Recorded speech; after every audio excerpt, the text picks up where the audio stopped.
Everyone, स्वागत है आपका आपके अपने YouTube channel math king maker concept पे फोकस। आज हम पढ़ेंगे क्लास 8 का chapter 13 that is direct and inverse proportion. क्या पढ़ेंगे इसके अंदर हम? देखो, आपने क्लास 6 7th के अंदर ऑलरेडी पढ़ चुके हो यूनिटरी मेथड। तो यूनिटरी मेथड का एक दूसरा रूप इसको कह सकते हो डायरेक्ट एंड इनवर्स प्रोपोर्शन। ठीक है, सो मैं आपको यहाँ बहुत ही सिंपल और क्रिस्टल क्लियर मेथड में आपको समझाऊंगा। तो लेक्चर को अच्छे से समझने के लिए पूरा लेक्चर देखना जरूरी है, तो लेक्चर पे बने रहिए। ओके, तो मैं बेसिक कंसेप्ट से शुरू करता हूँ। मान लेते हैं कि आप किसी शॉप पे जाते हो और 1 kg पोटैटो का कॉस्ट है, मान लेते हैं 5 रुपीज। ठीक है, ये बेसिक से शुरू करते हैं। 1 kg पोटैटो का कॉस्ट है, मान लेते हैं 5 रुपीज। सो 2 kg पोटैटो का कॉस्ट क्या होगा? कैसे फाइंड करते हैं यूनिटरी मेथड से? 5/1 इंटू 2 दैट इज 10 रुपीज, है ना। और 6 kg पोटैटोस का क्या होगा? 1 kg पोटैटो का जो रेट होता है उसको 6 से मल्टीप्लाई कर दो तो 6 kg पोटैटो का कॉस्ट आ जाएगा। 5 इंटू 6 दैट इज 30 रुपीज। ठीक है, तो यहाँ आप क्या एक चीज ऑब्जर्व कर रहे हो? ऑब्जर्व ये कर रहे हो कि जैसे 1 ये इसका क्वांटिटी है और ये इसका रेट है। ठीक है, तो यहां पे हम अगर क्वांटिटी लिखते हैं और ये है प्राइस, समझ गए बात? तो मैं टेबल क्रिएट करता हूं। क्या टेबल क्रिएट करते हैं? एक क्वांटिटी का टेबल क्रिएट करेंगे, क्वांटिटी, और यहां पे मैं प्राइस लिख देता हूं। ठीक है, क्वांटिटी को मान लेते हैं एक्स से डिनोट कर रहे हैं और प्राइस को मान लेते हैं वाई से डिनोट कर रहे हैं। तो एक टेबल यहाँ पे क्रिएट करते हैं और देखते हैं कि आखिर क्या होता है। ऑब्जर्वेशन यहाँ पे देखते हैं क्या ऑब्जर्वेशन होता है। तो जब x का वैल्यू यानी कि क्वांटिटी जब कितनी है 1 kg है, तो यहाँ पे लिखना पड़ेगा क्वांटिटी आपको लिखना पड़ेगा किसमें? kg में, और प्राइस लिखना पड़ेगा आपको रुपीज में। समझ गए बात? तो क्वांटिटी जब 1 kg था तो प्राइस कितना था? 5 रुपीज था। जब क्वांटिटी हुआ 2 kg तो प्राइस कितना हुआ? 10 रुपीज। जब क्वांटिटी हुआ 6 kg तो प्राइस कितना हुआ? 30 रुपीज। ठीक है, और थोड़ा आगे देख लेते हैं। जब क्वांटिटी होगी आपकी 10 kg तो प्राइस कितना होगा? 5 इंटू 10 यानी कि 50 रुपीज। तो जब क्वांटिटी आपकी 10 रुपीज है तो प्राइस कितना हुआ? 50 रुपीज। समझिए बात? क्वांटिटी मान लेते हैं 20 kg है तो प्राइस कितना हो जाएगा? 20 इंटू 5 दैट इज 100 रुपीज। तो प्राइस आ जाएगा आपका 20 kg अगर क्वांटिटी है तो प्राइस आ जाएगा कितना? 100 रुपीज प्राइस आ जाएगा। अब देखिए यहाँ पे एक ऑब्जर्वेशन है, बहुत ही बढ़िया ऑब्जर्वेशन है। क्या ऑब्जर्वेशन है यहाँ पे? कि अगर x और y का रेशो में फाइंड करूं, इस कंडीशन में अगर x और y का मैं रेशो फाइंड करूं तो रेशो देखते हैं कितना आता है। ठीक है, रेशो तीसरी टेबल में एक रेशो की बना देता हूं। x और y का रेशो अगर हम देखें तो 1/5, तो ये कितना आ जाएगा? 1:5 आ जाएगा रेशो। यहां पे देखो 2 और 10 का रेशो क्या हो जाएगा? 2/10, इसको 1 से इसको 5 से, तो ये कितना आ जाएगा? 1/5। तो ये रेशो अगेन 1/5 है। इसको देख लेते हैं 6/30 को, 6/30 को 6 से ये डिवाइड हो जाएगा तो 1/5। तो ये रेशो भी क्या आया? 1/5 आया। ये रेशो भी कैसा आया? 1/5 आया। ये रेशो भी कैसा आया? 1/5 आया। ठीक है, और दूसरी एक चीज और ऑब्जर्व करो। देखो, एक तो क्या चीज हमने ऑब्जर्व करी कि चाहे आप कोई भी क्वांटिटी ले लो, प्राइस चाहे कितना भी आ रहा हो, लेकिन उनका जो क्वांटिटी और प्राइस का जो रेशो है वो आपका सेम फिक्स रेशो रहेगा। तो पहला ऑब्जर्वेशन यहाँ पे है हमारा कि x/y रेशो जो है आपका वो कैसा हो जाएगा? फिक्स हो जाएगा। समझ गए बात? कांस्टेंट रहेगा एकदम। तो कह सकता हूं मैं कि x/y जो है आपका वो रहेगा कैसा? कांस्टेंट रहेगा। तो किसी भी सिचुएशन में आप जो है x/y की वैल्यू, जो ये वैल्यू है वो वैल्यू आपकी फिक्स रहने वाली है। समझ गए बात? अभी मान लेते हैं यहाँ पे, अब क्वेश्चन से रिलेटेड एक चीज देख लेते हैं। मान लेते हैं आपसे पूछा है 30 kg और यहाँ पे ब्लैंक दे दिया उसने, पूछ रहा है कि भाई 30 kg का दाम बताओ कितना होगा। तो कैसे फाइंड करते हैं हम 30 kg का दाम? देखो, ये जो इसको अगर हम इसका रेशो और इसका रेशो, दोनों रेशो आपके सेम रहने वाले हैं, मान लेते हैं ये ए आएगा यहाँ पे, ठीक है। तो जब इक्विवेलेंट रेशियो होते हैं तो उनका क्या करते हैं हम कि भाई 1/5 इज इक्वल टू, ये 1/5 इज इक्वल टू किसके बराबर हो जाएगा, 30/a के बराबर हो जाएगा। इनका क्रॉस मल्टीप्लीकेशन कर दो तो a की वैल्यू कितनी आ जाएगी, 30 × 5 दैट इज 150 रुपीज। देखो एक तो मेथड है हमारा कन्वेंशनल मेथड जो हम 6th-7th में पढ़ चुके हैं, यूनिटरी मेथड। ये मेथड जो हम 6th-7th वाला मेथड है जो हमने पढ़ा है, ये मेथड थोड़ा सा एडवांस वर्जन है, सिंपल है, इजी है। इजीली हम इससे जो है कोई भी टेबल में कोई भी वैल्यू हो उसको हम फाइंड कर सकते हैं। तो x और y का रेशियो इसमें कैसा देखा आपने, फिक्स देखा। दूसरी एक चीज आपने क्या देखी इसमें, दूसरा ऑब्जर्वेशन क्या है कि अगर x की वैल्यू बढ़ रही है तो y की वैल्यू भी बढ़ रही है। अगर इफ x इंक्रीजिंग तो y भी इंक्रीज हो रहा है, then y also increasing, y भी इंक्रीज हो रहा है। और अगर x डिक्रीज हो रहा है तो y भी डिक्रीज हो रहा है। देखो यहाँ x की वैल्यू 30 है, y की वैल्यू कितनी है यहाँ पे 150 आई। x की वैल्यू 20 हुई मतलब डिक्रीज हुई, तो y की वैल्यू भी डिक्रीज हो जाएगी, समझ गए। एंड वाइस वर्सा, अगर डिक्रीज हो रही है तो डिक्रीज होगी y की वैल्यू, और x की वैल्यू इंक्रीज हो रही है तो y की वैल्यू भी इंक्रीज होगी। तो इस वाली प्रॉपर्टी को क्या कहते हैं, इसको कहते हैं हम डायरेक्ट प्रोपोर्शन। इसको क्या कहते हैं, डायरेक्ट प्रोपोर्शन। डायरेक्ट प्रोपोर्शन का मतलब है कि x की वैल्यू अगर बढ़ रही है तो y की वैल्यू भी उसके साथ बढ़ रही है, x की वैल्यू घट रही है तो y की वैल्यू भी उसके साथ घट रही है। और इसमें ऑब्जर्वेशन हमारा ये है कि दोनों की जो वैल्यू होगी, इनके जो रेशियो होंगे दोनों के, वो हर एक सिचुएशन में सेम रहने वाले हैं। तो क्वेश्चन किस तरह के आते हैं आपकी बुक में, क्वेश्चन इस तरह के आते हैं, जैसे मान लो ये आपको ब्लैंक दे दिया उसने, ठीक है, ये यहाँ पे ये ब्लैंक दे दिया, ये यहाँ पे ये ब्लैंक दे दिया, तो आपको ये टेबल को फिल करना है, ये नोट कर लो, ठीक है। ये यही बेसिक कंसेप्ट है, बहुत सिंपल कंसेप्ट है। इसी कंसेप्ट से आपकी पूरी की पूरी एक्सरसाइज हो जाएगी। जो पहली एक्सरसाइज है आपकी 13.1 पूरी इसी कंसेप्ट पे बेस्ड है। मैं थोड़ा सा एक ये एग्जांपल आपको समझा देता हूँ, बाकी सारे क्वेश्चन आपको इसी की तरह करने हैं। अब मान लेते हैं कि टेबल में कुछ इसने जो है स्पेस ब्लैंक छोड़ा है और पूछ रहा है आपसे कि भाई इसकी वैल्यू बताओ। ये मान लेते हैं बी है, ये सी है, और ये वैल्यू मान लेते हैं डी है। तो अब हमें क्या करना है, हमें ये जो ब्लैंक स्पेस है जो ए बी सी डी है, इनकी वैल्यू हमें फाइंड करनी है। तो वैल्यू कैसे फाइंड करेंगे, सबसे पहला काम आपको देखो, एक चीज तो ये दो क्वेश्चन दो तरह से हो सकते हैं। पहले तरीका ये है कि आपको टेबल दे दिया उसने, अब ये रेशो आपको नहीं देगा, ठीक है, टेबल आपको दे दी उसने, ये रेशो मैंने अपनी तरफ से आपको समझाया था। टेबल उसने आपको दे दी और पूछेगा आपसे कि एबीसीडी की वैल्यू बताओ। तो आपको वैल्यू कैसे बतानी है वो थोड़ा ध्यान रखते हैं। जो ये वाली रेशो है, ये वाला रेशो इसके बराबर होगा, ठीक है।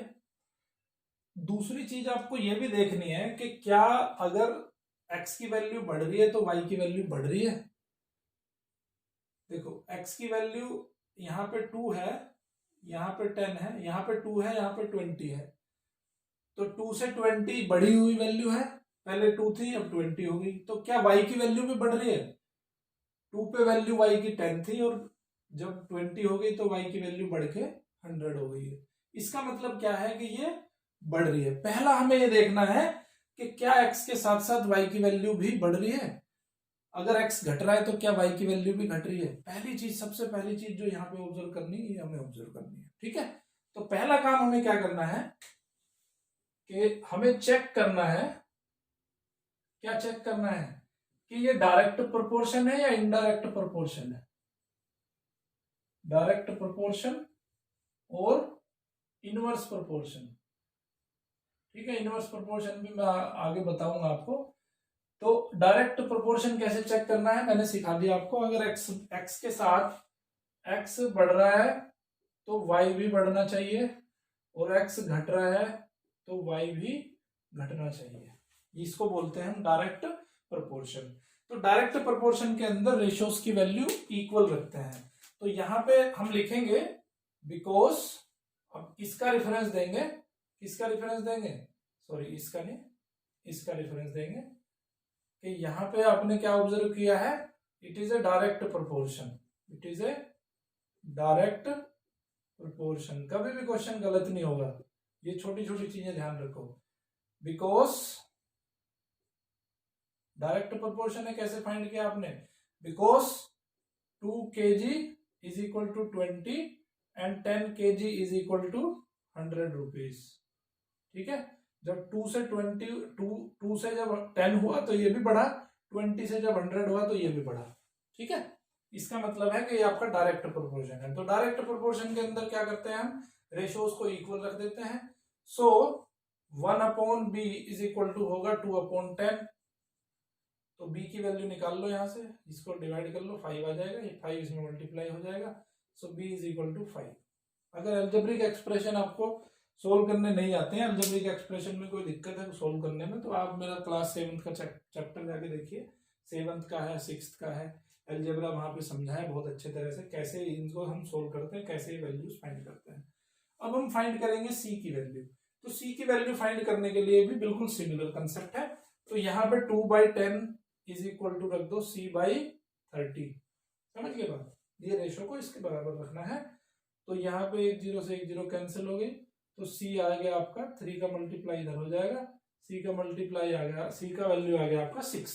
तो c की वैल्यू भी निकाल ली। अब हम d की वैल्यू फाइंड करेंगे। d की वैल्यू कैसे फाइंड होगी, अगेन 2/10 इज इक्वल टू 2/10 को हमने रख दिया 10/d, 10/d। ठीक है, तो इससे फिर डिवाइड कर लो, 5 आ गया, 5 की इधर क्रॉस मल्टीप्लाई हो जाएगी, तो d आ जाएगा आपका 50। d क्या आ गया, 50 आ गया। तो इस तरह से यहाँ पे आपको टेबल फिल करनी है। पहला क्वेश्चन तो आपका इस तरीके से आ सकता है कि टेबल गिवन है, आपको उसमें वैल्यूज पुट करनी है, बतानी है उसकी वैल्यूज क्या क्या है। अब एक दूसरा क्वेश्चन देख लेते हैं। दूसरा क्वेश्चन आपका वर्ड प्रॉब्लम से रिलेटेड आ सकता है। ठीक है, तो वर्ड प्रॉब्लम से रिलेटेड क्वेश्चन कैसा होगा, एक एग्जांपल के थ्रू मैं आपको समझाऊंगा। आपकी बुक में जो एग्जांपल्स दिए हैं उन्हीं को हम ट्राई कर लेते हैं। ओके, चीजें आपको क्लियर हो जाएंगी।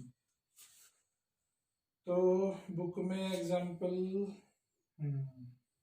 ओके देखिए, एग्जांपल नंबर 1 ही है। The cost of 5 metre of a particular quantity of cloth is 2 1 10। Tabulate the cost of 2 4 10 13 metres of each cloth of the same type. तो यहाँ पे देखो, आपको लिखने का तरीका भी मालूम होना चाहिए कि कैसे हमें टेबल को बनाना है, कैसे हमें लिखना है। तो यहाँ पे दो चीजें हैं। दो चीजें क्या है, एक तो कॉस्ट है और एक क्वांटिटी है। ठीक है, तो क्वांटिटी में क्या है कि लेट क्वांटिटी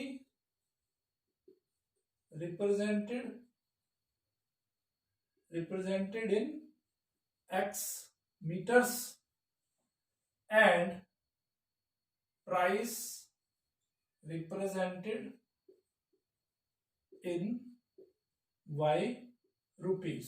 ठीक है, तो अब हमें क्या करना है, x और y की एक टेबल बनानी है और थोड़ा सा यहाँ पे कॉमन सेंस का भी यूज करना है। कॉमन सेंस का कैसे यूज करना है भाई, अगर जितना ज्यादा कपड़ा खरीदोगे उतना रेट भी बढ़ेगा, कम कपड़ा खरीदोगे तो कम पैसे देने पड़ेंगे, ज्यादा कपड़ा खरीदोगे ज्यादा पैसे देने पड़ेंगे। ठीक है, तो ये कॉमन सेंस भी थोड़ा लगाना है जिससे कि आपको पता चले कि डायरेक्ट प्रोपोर्शन है या इनवर्स प्रोपोर्शन है। तो अब इसमें टेबल बनाएंगे। तो यहाँ पे लिखेंगे हम x और यहाँ पे लिखेंगे हम y। x का मतलब क्या है, x का मतलब है क्वांटिटी जो मीटर में लिखी है। तो उसने दिया है आपको कि the cost of 5 metre of a particular quantity. 5 metre जो क्वांटिटी है उसका कॉस्ट कितना दिया है उसने, 210। 5 मीटर क्लॉथ का जो क्वांटिटी है उसका कॉस्ट दिया है उसने 210। और अब वो आपसे पूछ रहा है कि tabulate the cost of 2 metre का कॉस्ट बताना है, 4 मीटर का कॉस्ट बताना है और 10 मीटर का कॉस्ट बताना है और 13 मीटर का कॉस्ट बताना है। ठीक है, तो देखो, एक तो हमारा कन्वेंशनल मेथड है, यूनिटरी मेथड से हम इस क्वेश्चन को इजीली सोल्व कर सकते हैं। दूसरा तरीका जो हम यहाँ सीखा है, हमने इनवर्स ये डायरेक्ट प्रोपोर्शन का तरीका सीखा है। तो एक थोड़ा कॉमन सेंस वाली चीजें बताओ। अगर 5 मीटर कपड़े का कॉस्ट अगर 210 रुपए है तो 2 मीटर कपड़े का कॉस्ट ज्यादा होगा कि कम होगा, कम होगा। इसका मतलब क्या है कि क्वांटिटी जब डिक्रीज हो रही है तो प्राइस भी डिक्रीज हो रहा है। तो क्वांटिटी डिक्रीज हो रही है तो प्राइस भी डिक्रीज हो रहा है। इसका मतलब ये कैसा प्रोपोर्शन है, ये डायरेक्ट प्रोपोर्शन है। तो डायरेक्ट प्रोपोर्शन है तो उसमें क्या करेंगे हम, अब इसको हम वही ABCD मान लेते हैं, है ना। इसको A मान लो, इसको B मान लो, इसको C मान लो, इसको D मान लो। तो आपको लिखना भी पड़ेगा, let the price of 2, 4, 10 and 13 metre cloth are A, B, C and D respectively. Respectively का मतलब क्या है कि यहाँ पे जो आपने 2 लिखा है, 2 का मतलब A, 4 का मतलब B, 10 का मतलब C और 13 का मतलब है D। रेस्पेक्टिवली का मतलब ये है, मतलब सीरियली, क्रम से। तो अभी क्या करना है आपको, it is a direct proportion. ये कैसा प्रोपोर्शन है आपका, डायरेक्ट प्रोपोर्शन है। सो डायरेक्ट प्रोपोर्शन के अंदर क्या होगा, 5/210, इसका जो रेशो होगा उसको इसके बराबर रख दो, 2/a। अब इसमें जो है a की वैल्यू फाइंड कर लो, a इधर आ जाएगा, ये नीचे चला जाएगा, 2 × 210/5, 5 से इसको कट कर लो, 5 4 20, तो ये आ जाएगा आपका 84 रुपीज। तो a की वैल्यू आपने निकाल ली। सिमिलर फैशन में हमें वैल्यूज b और c और d की भी निकालनी है, बिल्कुल सेम वे में। 5/20 रख लो इज इक्वल टू 4/b रख लो, 5/210 इज इक्वल टू 10/c रख लो, 5/210 इज इक्वल टू 13/d रख लो। ठीक है, तो सबसे पहला चीज हमें क्या करना है, हमें पहचानना है कि हमारा डायरेक्ट प्रोपोर्शन है या इनवर्स प्रोपोर्शन है। ओके, इसी बेस पे आपका एग्जांपल नंबर 2 है। 2 भी बहुत सिंपल सा एग्जांपल है, इजीली हो जाएगा। और 3 में if the weight of 12 sheets of thick paper is 40 grams, how many sheets of the same paper would weigh 2.5 kilograms? तो इसको मैं देख लेता हूँ, इसको करते हैं हम। ये लाइन हमें सब में लिखनी है कि लेट द, जो दो चीजें उसने दी है, क्वांटिटी प्राइस, वो क्वांटिटी प्राइस को हमें एक को x मानना है और एक को y मानना है। ठीक है, तो मैं सीधा यहाँ पे टेबल पे आता हूँ। एग्जाम्पल नंबर 3 है, if the weight of 12 sheet. देखो यहाँ पे दो चीजें हैं, दो चीजें क्या है, दो क्वांटिटी में टेबल बनानी है हमें, एक x में और एक y में।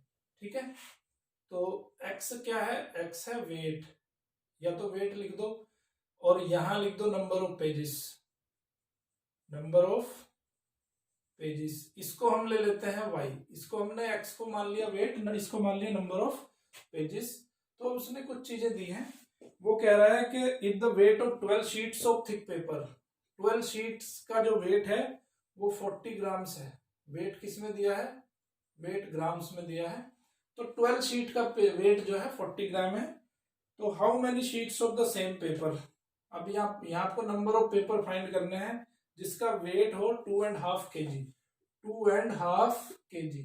सबसे पहले इसको हमें कन्वर्ट करना है ग्राम के अंदर। तो ग्राम के अंदर कैसे कन्वर्ट करेंगे, देखो 2 kg में कितने होते हैं, 2000 ग्राम होते हैं, और हाफ kg में कितने ग्राम होते हैं, 500 ग्राम होते हैं।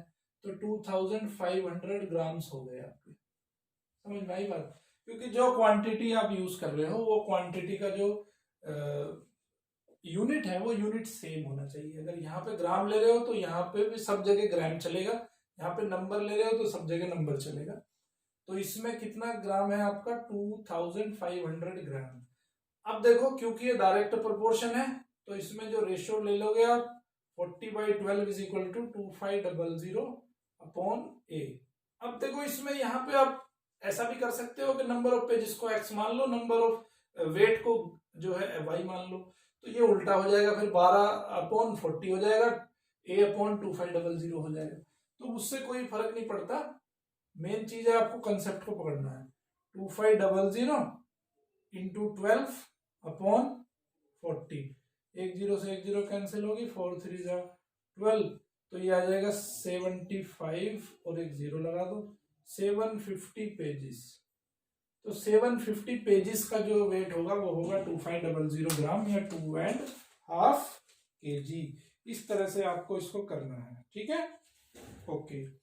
अब एक और एग्जांपल देख लेते हैं। ठीक है, एक एग्जांपल और ले लेते हैं और थोड़ी सी पिक्चर क्लियर होगी। कंसेप्ट को सिंपल ही रखना है, ठीक है, बहुत टिपिकल चीजें नहीं बनानी है, सिंपलिसिटी में ही फायदा है। तो एग्जांपल नंबर 4 कहता है train is moving at a uniform speed. देखो यूनिफॉर्म स्पीड का मतलब क्या है कि बिल्कुल सेम स्पीड से वो भाग रही है, उसकी स्पीड चेंज नहीं हो रही है। तो यहाँ पे वही सेम कंसेप्ट, यहाँ पे हम टेबल एक तैयार करेंगे एक्स और वाई की। तो एक्स में होगा आपका स्पीड, एक्स क्या है, एक्स है स्पीड, ठीक है, स्पीड किसमें, किलोमीटर पर आवर, ठीक है, स्पीड होगी किलोमीटर पर आवर। और वाई क्या है, वाई है डिस्टेंस, डिस्टेंस किसमें होगी, किलोमीटर में होगी, समझ गए। ओके, तो अब ये कह रहा है कि a train is moving at a uniform speed of 75 kilometre per hour. 75 kilometre per hour की स्पीड पे ट्रेन दौड़ रही है, तो उसकी स्पीड है 75 किलोमीटर पर आवर। तो इसका मतलब क्या है, 75 किलोमीटर पर आवर का मतलब ये है कि एक मिनट, यहाँ पे हम उसको स्पीड में ना लिख के यहाँ पे हम टाइम में भी लिख सकते हैं इसको, ठीक है, इसको हम यहाँ पे टाइम में लिख सकते हैं। टाइम किस में ले लिया हमने, आवर्स में ले लिया, और इसको एक्स मान लिया, ठीक है, डिस्टेंस को हमने वाई मान लिया, इसको किलोमीटर में ले लिया। तो अभी यहाँ पे देखो 75 किलोमीटर पर आवर की स्पीड है उसकी, 75 किलोमीटर पर आवर। तो इसका मतलब क्या है, मतलब यह है कि 1 घंटे में वो 75 किलोमीटर जाता है। तो 1 घंटे में कितना जाता है, 75 किलोमीटर जाती है ट्रेन, 1 घंटे में कितनी, 75 किलोमीटर। अब ये कह रहा है कि how far will it travel in 20 minutes. अब ये 20 मिनट्स में कितना ट्रेवल करेगी। तो हम देखो यहाँ पे या तो आवर्स ना लिख के इसको क्या लिख लें, मिनट लिख लें, ठीक है। अगर इसको मिनट आवर्स में भी कर सकते हो, मिनट में भी कर सकते हो, मैं दोनों तरीकों से आपको समझा देता हूं। ये आवर्स में लिख लिया हमने, हम इसको क्या कर सकते हैं, हम ये टेबल को मिनट में भी बना सकते हैं। यहाँ पे एक्स ले लिया आपने, एक्स क्या है आपका, टाइम है, टाइम किस में ले लिया आपने, मिनट में ले लिया, ठीक है। वाई हो गई आपकी डिस्टेंस, और डिस्टेंस किस में ले लिया आपने, किलोमीटर में ले लिया। तो अकॉर्डिंग टू क्वेश्चन आपका 1 घंटे में कितना डिस्टेंस ट्रेवल होता है, 75 किलोमीटर। तो अगर मैं टाइम को मिनट में ले रहा हूं तो 60 मिनट में कितना डिस्टेंस ट्रेवल होगा, 75 किलोमीटर डिस्टेंस ट्रेवल होगा। अब क्वेश्चन में पूछ रहा है वो कि भाई 20 मिनट्स में कितना डिस्टेंस ट्रेवल होगा। तो यहाँ पे 20 मिनट्स में कितना डिस्टेंस ट्रेवल होगा वो हमें फाइंड करना है। मान लेते हैं बी डिस्टेंस ट्रेवल होगा। अब यहाँ पे देखो एक चीज है, आपको 20 मिनट्स अगर लिखना है तो 20 मिनट्स को आपको कन्वर्ट करना पड़ेगा किसमें, आवर्स में। तो जब 60 मिनट्स में आपके कितने आवर्स होते हैं, 1 आवर होता है। तो 20 मिनट में कितने आवर होंगे, 1/60 इंटू 20, यूनिटरी मेथड लगा दिया हमने, तो 1/3 आवर्स हो जाएंगे। तो यहाँ पे लिखना पड़ेगा आपको 1/3 आवर्स, और डिस्टेंस आ जाएगी आपकी ए। समझ गए बात। दोनों ही तरीकों से आंसर जो है सेम आएगा आपका। कैसे वो थोड़ा देख लेते हैं। इसका रेशो और इसका रेशो इक्वल रखेंगे पहले, तो 1/75 इज इक्वल टू 1/3 अपॉन ए। 3 यहाँ पे नीचे आ जाएगा, ए इधर आ जाएगा, सो 3a इज इक्वल टू 75। तो a की वैल्यू क्या आ जाएगी, 75 अपॉन 3, या इसको लिख देंगे 15 किलोमीटर। ये कितना आ गया, 15 किलोमीटर। तो 20 मिनट्स में वो कितना ट्रेवल करेगा, 15 किलोमीटर ट्रेवल करेगा। अब यहां से इसके थ्रू फाइंड कर लेते हैं, क्योंकि ये डायरेक्ट प्रोपोर्शन है। तो 60 upon 75 is equal to 20 upon B. तो यहाँ पे देखो 0 से 0 कैंसिल हो गई, तो b की वैल्यू आ गई 2 इंटू 75 अपॉन 6। देखो इसको सोल्व करना है, आप जैसे चाहो वैसे सोल्व कर सकते हो, इसमें कोई बहुत बड़ा साइंस नहीं है। जैसे आपको कन्वीनियंट लगता हो वैसे आप क्वेश्चन को सोल्व कर सकते हो। तो दोनों ही क्वेश्चन में दोनों ही तरीकों से यहाँ पे 15 किलोमीटर, देखो चाहे आप 1/3 आवर्स लिखो, चाहे आप 20 मिनट्स लिखो, दोनों से आंसर तो सेम ही आने वाला है, दोनों का मतलब तो एक ही है। तो इसमें यहाँ पे कंफ्यूज नहीं होना इस तरह से। और तीसरा क्वेश्चन भी इसने डाला है, find the time required to cover a distance of 250 kilometre.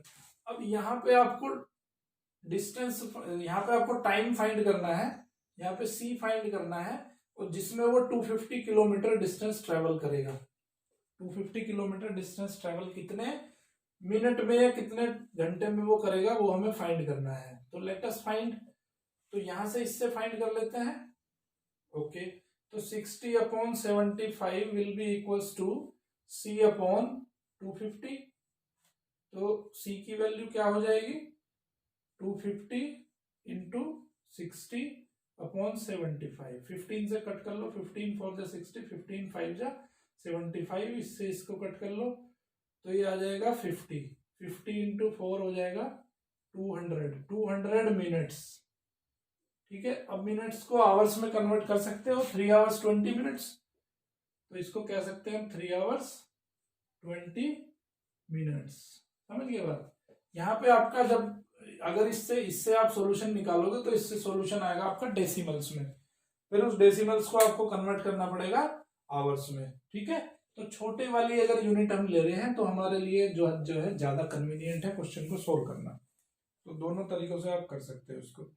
अब एक इसका देखो प्रैक्टिकल यूज क्या है वो भी थोड़ा देख लेते हैं। ये तो हो गया इसका मतलब एक यूनिटरी मेथड से भी आप ये क्वेश्चन कर सकते हो। दूसरा तरीका है कि आप डायरेक्ट प्रोपोर्शन से भी वो सारे क्वेश्चन जो भी यूनिटरी मेथड से करते हैं, डायरेक्ट प्रोपोर्शन से वो सारे क्वेश्चन आपके हो जाएंगे। दूसरा एक तरीका है, दूसरा एक यूज है इसका कि जो हमारे स्केल, जो हमारे मैप होते हैं, देखो मैप, छोटा सा मैप आपको दिखाते हैं इंडिया का, उसमें पूरा का पूरा नक्शा हमें दिख जाता है कौन सी जगह कहाँ पे है। तो उसमें क्या है, उसमें देखो नीचे स्केल लिखा होता है, स्केल करके लिखा होता है। स्केल का मतलब कि 1 millimetre is equal to 100 kilometre, इस तरह से स्केल लिखा होगा। तो उसका मतलब क्या है, उसका मतलब यह है कि अगर ये जो मैप हमने बनाया है, इस मैप का जो 1 मिलीमीटर है वो 100 किलोमीटर के बराबर है एक्चुअल में, क्योंकि पूरा का पूरा मैप तो हम यहाँ पे ओरिजिनल स्केल के साथ दिखा नहीं सकते आपको, क्योंकि इंडिया का तो क्या 3300 किलोमीटर का लेंथ है, ब्रेथ उसका और भी ज्यादा है। तो इस तरह से जो है चीजों को छोटा दिखाने के लिए एक स्केल यूज किया जाता है। तो 1 millimetre is equal to 100 kilometre, 50 kilometre हो सकता है, 1000 किलोमीटर, अगर वर्ल्ड की बात करें तो 1000 किलोमीटर भी हो सकता है। ठीक है, तो स्केल में हमें इसको यूज करना है, तो उस पर बेस्ड एक एग्जांपल ले लेते हैं।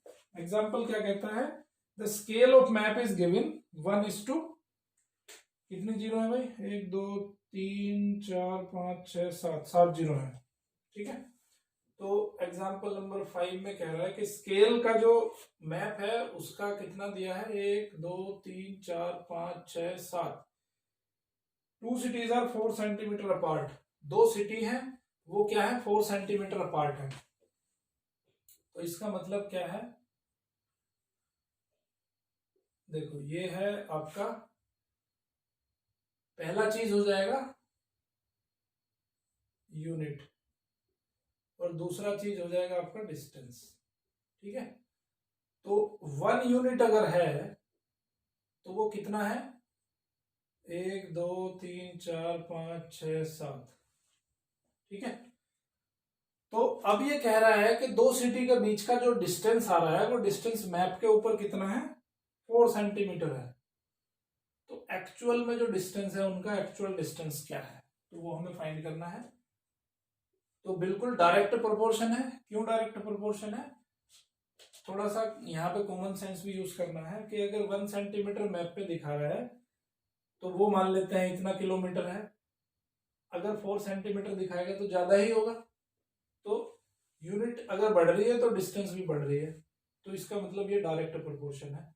तो हमें क्या करना है, डायरेक्ट प्रोपोर्शन में रेशोस इक्वल होते हैं, 7 जीरो है ना, 2 3 4 5 6 7, हाँ इतना बड़ा क्वांटिटी क्या देने की जरूरत है यार। ओके कोई नहीं, तो ए की वैल्यू हो जाएगी 4 5 6 7। ओके, 4 से इसको डिवाइड कर लोगे, डिवाइड करने के बाद आ जाएगा आपका 1200 किलोमीटर। अच्छा मीटर में है, ओके। ये आपका मीटर में दिया है, डिस्टेंस किस में है, मीटर में है। ठीक है, तो किलोमीटर में करने के लिए इसको 1000 से डिवाइड कर दोगे तो जीरो थोड़ी और कम हो जाएंगी, इसको डिवाइड करोगे तो ये आएगा आपका 1 2 और उसके बाद आ जाएंगे 4 जीरो 7 जीरो, नहीं सॉरी मल्टीप्लाई होगा ना, या तो 4 का 4 यहाँ पे मल्टीप्लाई होगा तो एक ही वैल्यू आ जाएगी 12 और उसके बाद कितने जीरो 1 2 3 7 हो गई ना। अब इसको हमें किलोमीटर में लिखना है तो किलोमीटर में आ जाएगा आपका ये 1,20,000, ठीक है 1,20,000 किलोमीटर। तो इस तरह से हमें यहाँ पे इसका सॉल्यूशन करना है कि 4 सेंटीमीटर अगर लिखा है तो उसका मतलब ये है। ओके चलिए, तो ये चीजें हैं, आपको डायरेक्ट प्रोपोर्शन समझ आया। ओके कुछ अगर डाउट होते हैं तो कमेंट बॉक्स में जाके जरूर कमेंट करें। एक्सरसाइज 13.1 बिल्कुल सिंपल इसी पे बेस्ड है और एक्सरसाइज को सिंपल रखना है, क्वेश्चंस को सिंपल रखना है। जैसे सिंपलिसिटी में मैंने आपको पढ़ाया है वैसे ही सिंपलिसिटी में आपको इसको रिप्रेजेंट करना है। अब देख लेते हैं हम इनवर्स प्रोपोर्शन। इनवर्स प्रोपोर्शन का एक मैं बेसिक बहुत छोटा सा बेसिक सा एग्जांपल आपको बताऊंगा तो आपको समझ में आ जाएगा कि इनवर्स प्रोपोर्शन का मतलब क्या होता है। ठीक है, मान लेते हैं कि कोई कहीं पे जो है बिल्डिंग में कोई मजदूर लगे हुए हैं और वो काम कर रहे हैं। ओके, तो यहाँ पे आपके जो है कुछ लेबर है, लेबर लगी है और यहाँ पे आपका कुछ वर्क चल रहा है। ठीक है, तो अगर मुझे थोड़ा सा ये बताओ कि अगर 10 लेबर मिलके किसी काम को मान लेते हैं 5 दिन में कर देते हैं, 10 लेबर मिलके किसी काम को अगर 5 दिन में कर देते हैं तो 20 लेबर उसको मिलके काम को कम दिन में करेंगे या ज्यादा दिन में करेंगे। कॉमन सेंस वाली चीजें मैं यहाँ पे बताऊंगा आपको। ठीक है, बुकिश नॉलेज यहाँ पे नहीं मिलेगा, यहाँ पे फोकस रहेगा ओनली कंसेप्ट के ऊपर। तो एक लेमन लैंग्वेज में मैं आपको समझाता हूं कि अगर आपका जो है लेबर 10 है आपके पास, तो अगर लेबर 10 मिलके किसी काम को 5 दिन में कर रहे हैं, ठीक है, ये है आपका डेज, यहाँ पे डेज लिख देता हूं मैं, ये नंबर ऑफ लेबर्स है। तो 10 नंबर ऑफ लेबर मिलके किसी काम को 5 दिन में करते हैं, तो 20 नंबर ऑफ लेबर मिलके उस काम को ज्यादा दिन में करेंगे या कम दिन में। इसको हम x से मान लेते हैं, इसको हम y से मान लेते हैं। ठीक है, तो ऑब्वियसली यहाँ पे जो नंबर ऑफ डेज है वो कम हो जाएंगे क्योंकि लेबर बढ़ जाएगी आपकी, तो काम जो होगा वो जल्दी खत्म हो जाएगा, है ना। बिल्कुल सिंपल भाषा में क्या कहेंगे, तो यहाँ पे हम क्या देख रहे हैं कि अगर x बढ़ रहा है तो y हमारा घट रहा है, अगर x बढ़ रहा है तो y की वैल्यू कम हो रही है ना, और अगर x की वैल्यू कम हो रही है तो y की वैल्यू बढ़ रही है। ये बात सिंपल सी चीज समझ में आई आपको भाई। x की वैल्यू अगर बढ़ रही है 10 से अगर 20 हो रही है तो यहाँ पे 5 से कम ही रहेगी, कुछ ना कुछ वैल्यू 2 रहेगी या 2.5 रहेगी, इस तरह से वैल्यू आ जाएगी। तो यहाँ पे उल्टा हो रहा है, जो भी पीछे हमने पढ़ा था डायरेक्ट प्रोपोर्शन में उसका जस्ट यहाँ अपोजिट हो रहा है। x की वैल्यू बढ़ रही है तो y की वैल्यू घट रही है, x की वैल्यू घट रही है तो y की वैल्यू बढ़ रही है। तो ऐसे जो प्रोपोर्शन को हम क्या कहते हैं, ऐसे प्रोपोर्शन को कहते हैं हम इनवर्स प्रोपोर्शन। समझ में आई बात। तो इनवर्स प्रोपोर्शन का मतलब क्या है कि x जो है वो y के इनवर्सली प्रोपोर्शन है। ये जो सिंबल है इसको कहते हैं प्रोपोर्शन का सिंबल है। इनवर्स क्यों कहा मैंने, क्योंकि 1/y। वहां पे जो हमने डायरेक्ट प्रोपोर्शन पढ़ा था वो क्या पढ़ा था कि x is directly proportion to y। तो जब x/y करते थे तो कांस्टेंट रहता था हमेशा। ठीक है, तो यहाँ पे बिल्कुल सिमिलर फैशन में वहां पे x/y का वैल्यू कांस्टेंट होता था, y इधर ले जाओ तो यहाँ पे क्या होगा कि x y की वैल्यू कांस्टेंट रहेगी, x और y की वैल्यू क्या रहेगी, कांस्टेंट रहेगी। समझ में आई बात। इसका मतलब क्या है कि इन दोनों की यहाँ पे मल्टीप्लाई कर दो, अगर इन दोनों की मल्टीप्लाई कर दो तो वो वैल्यू हमेशा कांस्टेंट रहेगी, वैल्यू इक्वल रहेगी। तो मान लेते हैं कि आपको ये चीज नहीं पता है, इसको मान लेते हैं हम ए मान लेते हैं, ठीक है।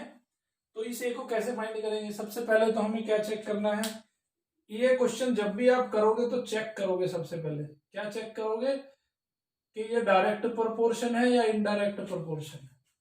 लिख लो इसको, ठीक है, इस चीज को लिख लो कि सबसे पहले आपको चेक करना है कि डायरेक्ट प्रोपोर्शन है या इनडायरेक्ट प्रोपोर्शन है। चेक करने का तरीका क्या है,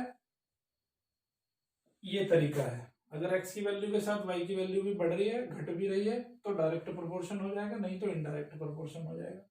तो ये आपने चेक करना है सबसे पहले। दूसरे में आपको क्या करना है, स्टेप नंबर 2, आपको सॉल्यूशन फाइंड करना है। सॉल्यूशन कैसे निकालेंगे, अगर ये डायरेक्ट प्रोपोर्शन है तो डायरेक्ट प्रोपोर्शन के अंदर x upon y x1 y1 is equal to x2 y2 लेंगे, ठीक है। जो टेबल में जो दो वैल्यू लिखी है इसको ओपन कर दो, इसको ओपन कर दो, उसको बराबर लिख दो, अगर ये है। अगर इनडायरेक्ट प्रोपोर्शन है तो उसमें क्या करेंगे, x1 y1 का मल्टीप्लाई करो, x2 y2 के बराबर हो जाएगा। समझ में आई बात? तो ये बस सिंपल सी चीजें आपको करनी है, आराम से आपका सॉल्यूशन निकल जाएगा। तो अभी इसमें भी, इसमें क्या करेंगे हम, अगर ये क्वेश्चन हमें करना है तो हम क्या करेंगे, हम सबसे पहले पहचानेंगे कि डायरेक्ट प्रोपोर्शन है इनडायरेक्ट प्रोपोर्शन है, कॉमन सेंस यूज करना है अपना। तो ये समझ में आ रहा है हमें कि इनडायरेक्ट प्रोपोर्शन है, तो इनडायरेक्ट प्रोपोर्शन है तो क्या करेंगे हम, 10 की 5 में मल्टीप्लाई करेंगे, इसकी इसके साथ मल्टीप्लाई करेंगे, बराबर होगा 20 इंटू ए के बराबर। समझ गए? अब ए की वैल्यू क्या आ जाएगी, ए की वैल्यू आ जाएगी 5/2 यानी कि 2.5। तो 2.5 डेज में जो है वो काम खत्म हो जाएगा। बिल्कुल सिंपल चीज, सिंपल तरीके से मैंने आपको बताया है, इसके अंदर कोई भी बुकिश लैंग्वेज नहीं है, ठीक है। इतनी सिंपलिसिटी में कहीं आपको कोई नहीं समझाएगा। चलिए अभी हम कुछ एग्जांपल्स इस पे डिस्कस करेंगे, आपकी बुक में जो दिए होंगे उन एग्जांपल्स को देख लेते हैं, कौन कौन से एग्जांपल हैं। अगर कोई डिफिकल्ट एग्जांपल होगा तो वो भी आपको मैं क्लियर कर दूंगा। तो समझ में आया इनवर्स प्रोपोर्शन कैसे सबसे पहले चेक करना है हमें। तो यहाँ भी दो ही तरीके हैं। पहला तरीका क्या है, आपको टेबल भी दे सकता है, टेबल में फिल करने को बोलेगा आपको। तो टेबल अगर दिया है तो वहां भी आपको पहचानना है कि डायरेक्ट प्रोपोर्शन है इनवर्स प्रोपोर्शन है। टेबल अगर नहीं दिया है, टेबल आपको बनाना है तो भी आपको पहचानना है, क्योंकि एग्जाम में नहीं दिया होगा, क्वेश्चन में नहीं दिया होगा कि इसमें डायरेक्ट प्रोपोर्शन लगेगा या इनवर्स प्रोपोर्शन लगेगा, ठीक है। वहां आपको खुद पहचानना है।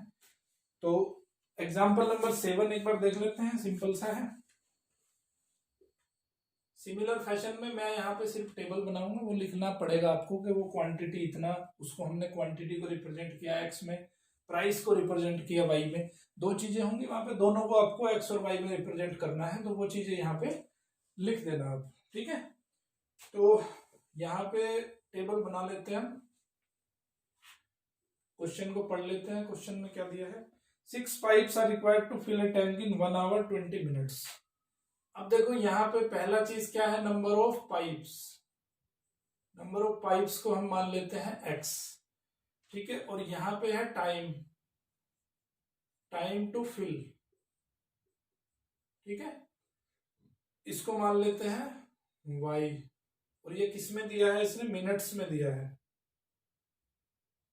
इसमें हम लिख देते हैं मिनट्स, ठीक है। नंबर ऑफ पाइप्स को x में लिख दिया और टाइम टू फिल हमने y मान लिया, इसको मिनट्स में लिख दिया। अब इसमें दिया है, क्या दिया है कि 6 पाइप अगर हम लगा देते हैं तो 1 hour 20 minutes में वो फिल हो जाता है। तो यहाँ पे 1 hour 20 minutes को हम कन्वर्ट कर लेंगे इसमें मिनट्स में। 1 hour में 60 मिनट्स होते हैं, 60 + 20 दैट इज 80 मिनट्स। समझ आई बात? तो 6 पाइप से उसको लगते हैं 80 मिनट्स फिल करने में। अब वो कह रहा है कि भाई अगर 5 पाइप हम लगा देंगे तो कितना टाइम लगेगा। मान लेते हैं हम कि यहाँ पे ए टाइम लगता है, मान लेते हैं उसको भरने में कितना टाइम लगता है, ए टाइम लगेगा। वो आपको लिखना पड़ेगा क्वेश्चन में कि let number let 8 minutes will be taken if we are using 5 pipes. वो क्वेश्चन में लिखना पड़ेगा। तो देखो अब ये सिंपल यहाँ समझ में आ रहा है कि ये कैसा प्रोपोर्शन है, इनवर्स प्रोपोर्शन है। कैसे आपने पहचाना इनवर्स प्रोपोर्शन, देखो जितने नंबर ऑफ पाइप ज्यादा होंगे उतना ही टाइम कम लगेगा टैंक को फिल करने में, है ना। अगर आप नंबर ऑफ पाइप आप घटा दोगे तो टैंक को फिल करने में टाइम ज्यादा लगेगा। तो अगर x की वैल्यू घट रही है तो y की वैल्यू बढ़ रही है, अगर x की वैल्यू बढ़ रही है तो y की वैल्यू घट रही है ना। भाई ये टैंक है आपके पास, ठीक है, यहां से आप एक पाइप के थ्रू इसको भर रहे हो, तो एक पाइप को थ्रू भरने में मान लेते हैं 5 घंटे लग रहे हैं। अगर आप 2 पाइप लगा देते हो तो डबल पानी आना शुरू हो जाएगा, तो आपके घंटे आधे हो जाएंगे। तो जैसे आप नंबर ऑफ पाइप बढ़ा रहे हो वैसे ही आपके नंबर ऑफ आवर्स डिक्रीज हो रहे हैं, है ना। तो एक चीज बढ़ रही है, दूसरी चीज डिक्रीज हो रही है। तो x की वैल्यू बढ़ रही है और y की वैल्यू घट रही है। तो जब x की वैल्यू बढ़ रही हो y की वैल्यू घट रही हो तो ऐसे प्रोपोर्शन को क्या कहते हैं, हम इनवर्स प्रोपोर्शन कहते हैं। तो इनवर्स प्रोपोर्शन में क्या होता है, इनकी मल्टीप्लाई हो जाती है। कैसे होती है, उसका बेसिक जो प्रिंसिपल है मैंने आपको पहले ही समझा दिया है। तो a की वैल्यू क्या आ जाएगी, 6 इंटू 80 डिवाइडेड बाई 5, 5 16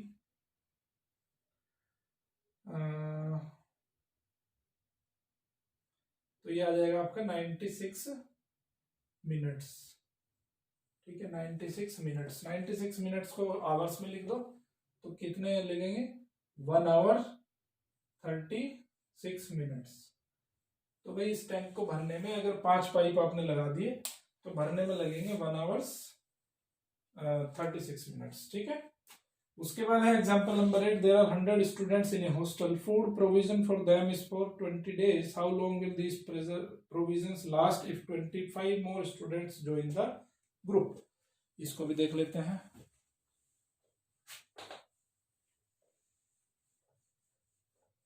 कंसेप्ट पकड़ लिया ना, कंसेप्ट समझ में आया, बहुत सिंपल चीज है, समझोगे तो बहुत सिंपल है, और अगर शॉर्टकट के चक्कर में रहोगे तो बहुत बड़ी चीज बन जाएगी।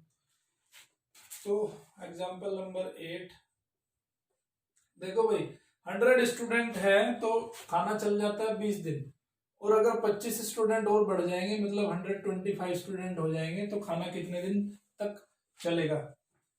तो अब ये देखो नंबर ऑफ स्टूडेंट बढ़ेंगे तो राशन जल्दी खत्म हो जाएगा, है ना। तो ये कैसा है आपका, ये है आपका इनवर्स प्रोपोर्शन। इनवर्स प्रोपोर्शन में क्या करते हैं, 100 into 20 is equal to 125 into x. तो एक्स की वैल्यू यहाँ पे क्या हो जाएगी, 100 इंटू 20 अपॉन 125। तो 25 फोर जा 100, 25 5 जा यहाँ पे 4, तो ये आ जाएगा 16 डेज।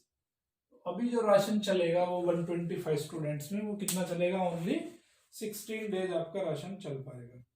इसी तरह से 19 एग्जांपल है, if 15 workers can build a wall in 48 hours, how many workers will require to do the same work in 30 hours, ठीक है। तो ये भी आपको, ये मैं खुद करने के लिए आपको छोड़ देता हूँ। उसके बाद एक्सरसाइज 13.2 करनी है, बिल्कुल सिंपल, इसी कंसेप्ट पे बेस्ड एक्सरसाइज पूरी है, आराम से हो जाएगी। देखो आपको क्या करना है कि एनसीईआरटी से अपने कंसेप्ट को क्लियर करना है। कंसेप्ट क्लियर मैंने आपको कर दिया, सिर्फ 2 छोटी छोटी चीजें हैं इसमें। पहचानना है आपको डायरेक्ट प्रोपोर्शन और इनवर्स प्रोपोर्शन को, सिर्फ पहचानना है, पहचानने के बाद रूल अप्लाई कर देना है। अब आपको मैक्सिमम जो आपके क्वेश्चन है प्रैक्टिस के लिए, एनसीईआरटी की पूरी एक्सरसाइज करो, एग्जाम्पल्स करो, आर.डी. शर्मा, आर.एस. अग्रवाल, जहां से भी आपको क्वेश्चन मिले इंटरनेट से निकालो।